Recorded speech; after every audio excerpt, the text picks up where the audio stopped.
I'm joined now by Congressman Jamie Raskin. Congressman, thanks so much for joining. Psyched to be with you, Brian.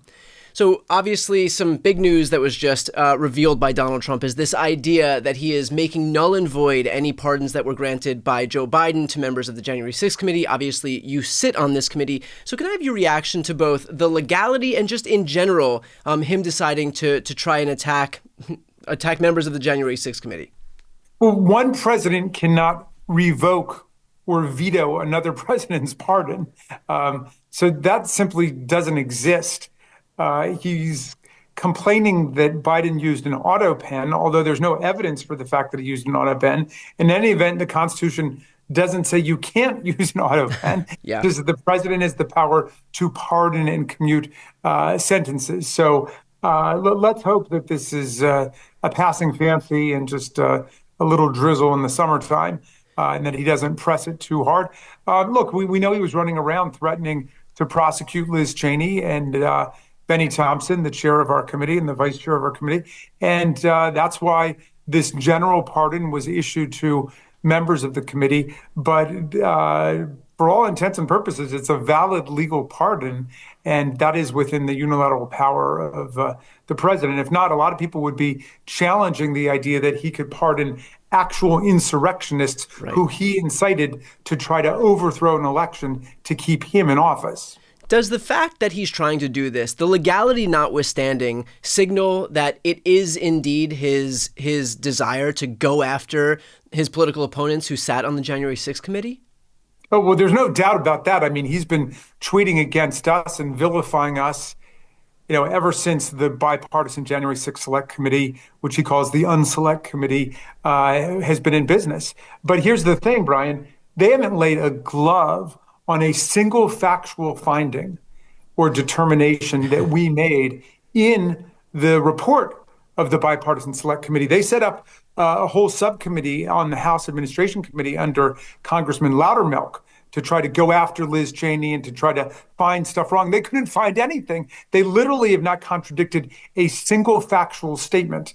Now, they would like to come up with some alternative story that, it wasn't really the Proud Boys, the Oath Keepers, and the mobs that were incited by Donald Trump. It was Antifa. They would love to be able to say it was really the FBI that did it. But all of that is nonsense, and it's been debunked by the factual record. And we interviewed more than 1,000 people, and we looked at, more than 1 million pages worth of documents, and we had all of these interviews, and everything is scrupulously documented in the report, and they just haven't touched any of the facts of it because we were looking for the truth on a bipartisan basis, and that's what we did. Well, Congressman, you and I both know that when Trump issues some edict, that becomes the new reality for the people who he's surrounded by. And so if he says, for example, that January 6th was some inside job by the DOJ, then suddenly that becomes the reality for the people who surround him, and they're going to say, yes, that was an inside job by the deep state, and so we have to go ahead and do Trump's bidding and look under every rock and overturn every stone and basically prove out his thesis. And so if the DOJ, which thus far has seemed wholly willing to do his bidding, regardless of how insane it might be, if they do go ahead and follow this trail that's being left by Trump, this happens at the expense of what? Given the fact that we have limited resources with our law enforcement agencies, what would fall by the wayside by virtue of basically Trump's DOJ following through with this witch hunt that's being laid out by Trump? Well, it's not a hypothetical. I can give you examples of things they've already undone. They disbanded multiple anti-corruption task forces, including one called the Anti-Kleptocracy Task Force, which focused on... Seems pretty on the nose. Yeah, kleptocrats and oligarchs abroad and their corruption of American public and private institutions. Yeah. They sacked a dozen prosecutors simply because they had worked on prosecuting January 6 cases. And these were the most experienced and senior criminal prosecutors in the DC U.S. Attorney's office. So they've been getting rid of a lot of the very best officials in the Department of Justice at the top levels. The Public Integrity Unit has just been utterly gutted there. And it's true of the National Security Unit. You just go down the line. They've gotten rid of the leadership they don't want people actually looking at these things because they want to pave the way for corruption of Donald Trump's friends, both in America and from abroad. Well, in terms of disregarding the law in deference to what Donald Trump wants, we're seeing right now the Republicans die on this hill of basically ignoring a lawful court order that was handed down by Judge Boasberg. And this is about migrants being deported. And so Judge Boasberg handed down this ruling that says that they can't be deported because they haven't had due process. The Trump administration opted to refuse to comply with that order. Folks are going to look at that and say, how is this not a constitutional crisis? I mean, this is the moment that we've been waiting for, so to speak, where we have a lawful court order that was handed down by a judge. Trump administration outright refuses to comply. They finished those flights to Venezuela. And so what do you say to the folks who are sitting here saying, how is this not a constitutional crisis? Well, it's a massive constitutional violation. Let's begin with that. They picked up these Venezuelans and arrested them, and then without any due process at all, just began the process of deporting them to a third-party country, to El Salvador, all under the purported guise of the Alien Enemies Act of 1798, which permits the detention of foreign nationals if we are at war with the country that they come from. So if Congress had declared war on Venezuela, then Donald Trump could be doing that. If there had been a military invasion by Venezuela, Donald Trump could be doing that. But none of that has taken place. This statute's not been invoked since World War II, when it was used for the internment of Japanese American citizens, as well as Japanese foreign nationals during World War II after the bombing at Pearl Harbor. Well, we've got Republicans, we've got Trump administration officials. Hell, we have Judge Jeanine on Fox News, literally a judge, who are advocating to continue doing this, to continue disregarding court orders, to continue disregarding the very concept of due process. And so what's your message to those folks? This is a political party that has spent decades beating its chest about being law and order, about the importance of following the law, following the Constitution, following statutes that are now really, again, the hill that they're dying on is that we shouldn't have due process in deference to the fact that they want to expedite these deportations. I mean, they make a mockery out of the rule of law. I had a professor who started one of my classes by saying, what are the two most beautiful words in the English language? And he said, due process, because that's where we can figure out if, first of all, they've got the right person, right? They may have the wrong person with the same name. They may have somebody who looks like the other person. They might just be sweeping up an entire family. There might be citizens in there, for all we know, along with permanent residents, along with undocumented people. So nobody even knows because there's no due process. Yeah. And then there's no opportunity for evidence to be heard on both sides, for people to be legally represented, for people to sum up their case and have a conclusion. That's what due process is all about. And the rule of law, if you think about what the American Revolution was all about, there was law, obviously, under the kings, under the monarchs. The rule of law is that it binds people in power as well. It applies to the rulers as well as to the rabble.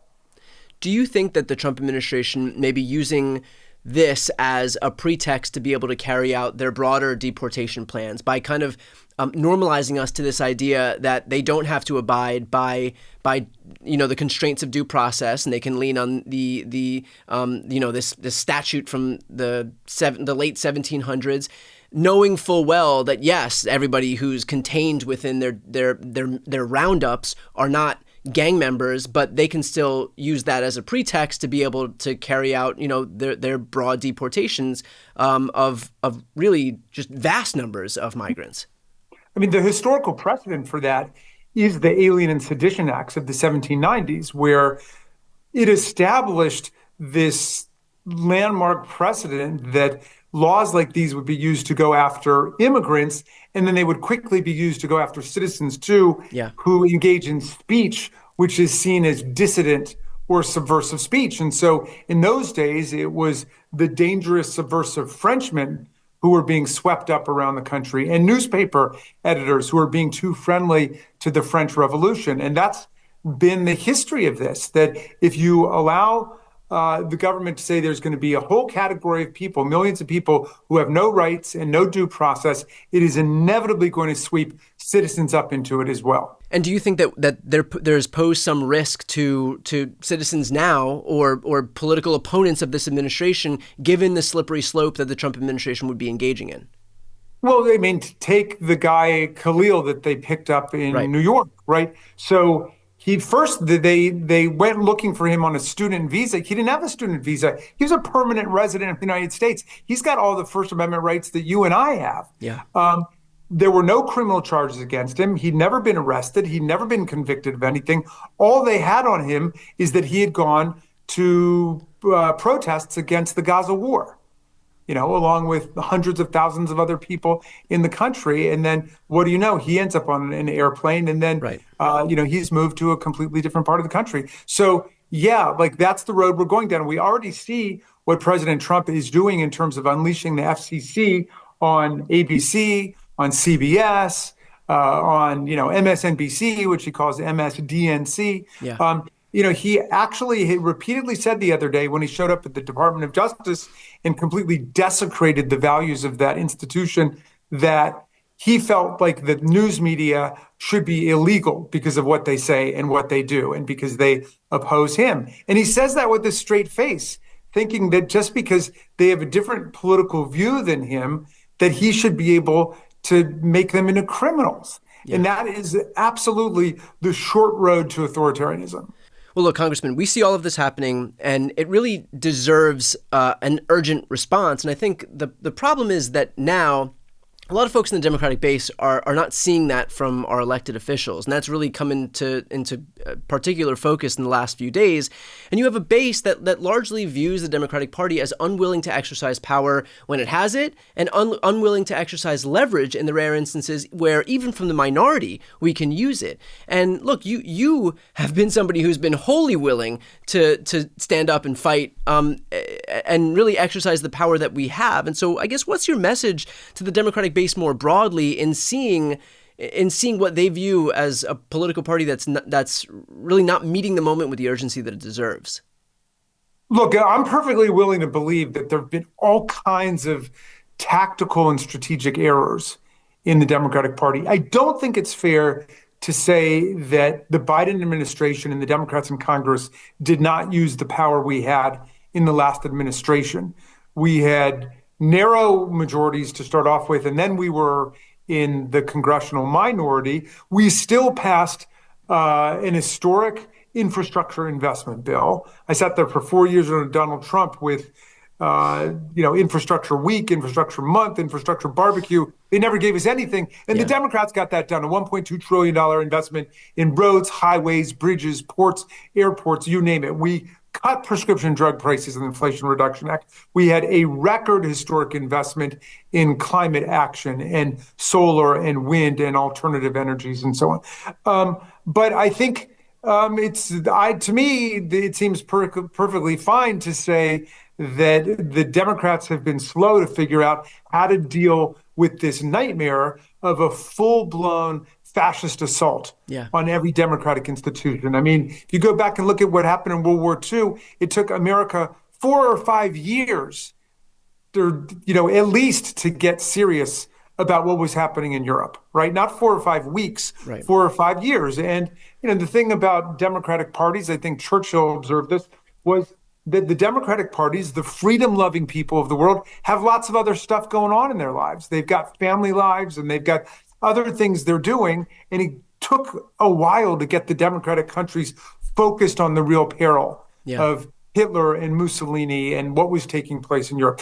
All of which is to say, we need to get our act together to be focused. I think it's ridiculous that House Democrats and Senate Democrats didn't get together and say, what is our plan for the joint session of Congress? So some people were boycotting and some people were heckling and some people were waving little signs and some people were walking out and it just looked like chaos. Yeah. That's not a unified, coherent message. And the same thing on what I think was this terrible continuing resolution, which inflicted a lot of damage on our people, on healthcare, on Medicaid, and also, I think, retroactively validated what DOJ was doing. But in any event, whether you think that was worse or it was worse to go into the long, dark night of a shutdown, I can see arguments on both sides. Let's have that argument up front and let's figure out a game plan. We've got to go into these things with a game plan and the ability to call audibles and leadership that's going to be on it, as opposed to everybody do whatever they want.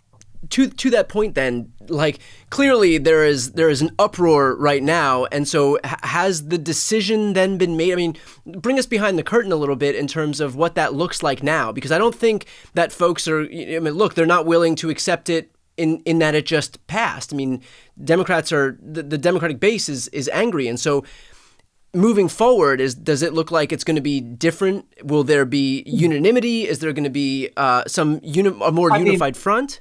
I don't know the answer to that question. I mean, I hope, yes, I will be fighting for it. Yes. I mean, and I know that Hakeem Jeffries and Chuck Schumer live in the same neighborhood. I mean, they're from the same congressional district that Hakeem represents. They should be able to get it together and get all of us together to say, let's move into these things with a united, focused front on how we're going to navigate this. I mean, we're in the minority in the House, we're in the minority in the Senate, we're on the outs in the White House, and even in a minority in the Supreme Court. So we've got to be organized and cohesive as an opposition force that it's planning on taking back Congress in 2026, because we've got to cut this reign of terror in half. Well, that's our job. We've got to do that, and we've got to be organized and cohesive. And if anything like this happens again, I guarantee you that the sentiment will be overwhelming that there needs to be new leadership. Well, look, that sense of fight is, I think, exactly what a lot of people are looking for here. So I appreciate that, and I appreciate your time today. Well, I appreciate that. And the final thing I guess I would say about it, Brian, is, look, we need powerful, aggressive, creative new leadership all over America. And I'm not just talking about in the legislative or parliamentary context. Yeah. I'm talking about in cities and towns and counties and states and civic society, business and labor. Like, now is a time for us to lift up creative new leadership that's willing to fight for strong democracy in America. Perfectly put. Congressman, thanks for your time. You bet. Thank you, Brian.